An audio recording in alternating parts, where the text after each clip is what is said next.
Lucky channel వీక్షకులందరికీ నా హృదయపూర్వక శుభాభివందనములండి.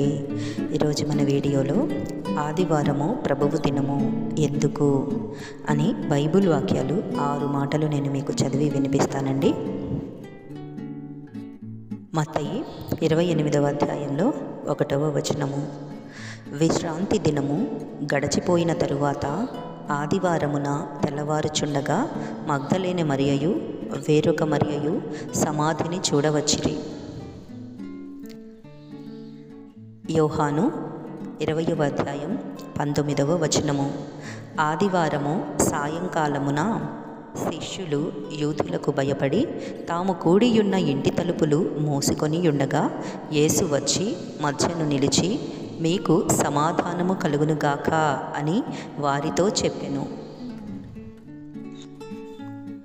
అపోస్తలుల కార్యములు 20వ అధ్యాయంలో 7వ వచనము, ఆదివారమున మేము రొట్టె విరుచుటకు కూడినప్పుడు పౌలు మరునాడు వెళ్ళనయ్యుండి వారితో ప్రసంగించుచు అర్ధరాత్రి వరకు విస్తరించి మాటలాడుచుండెను. కొరింథీయులకు రాసిన మొదటి పత్రికలో 16వ అధ్యాయంలో 2వ చరణము, నేను వచ్చినప్పుడు చందా పోగు చేయకుండా ప్రతి ఆదివారమున మీలో ప్రతివాడును తాను వర్ధిల్లిన కొలది తన యొద్ద కొంత సొమ్ము నిలువ చేయవలెను.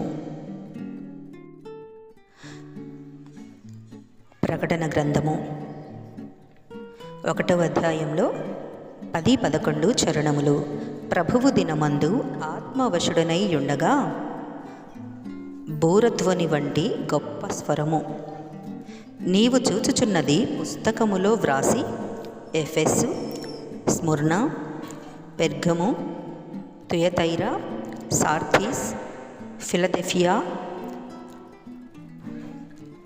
లవొదికీయ అను 7 సంఘములకు పంపుమని చెప్పుట నా వెనుక వింటిని.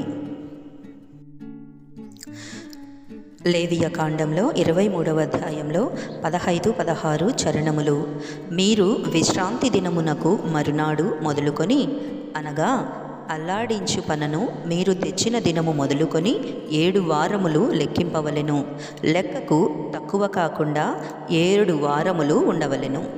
7వ విశ్రాంతి దినపు మరుదినము వరకు మీరు 70 దినములు లెక్కించి యెహోవాకు క్రొత్త ఫలముతో నైవేద్యము అర్పింపవలెను.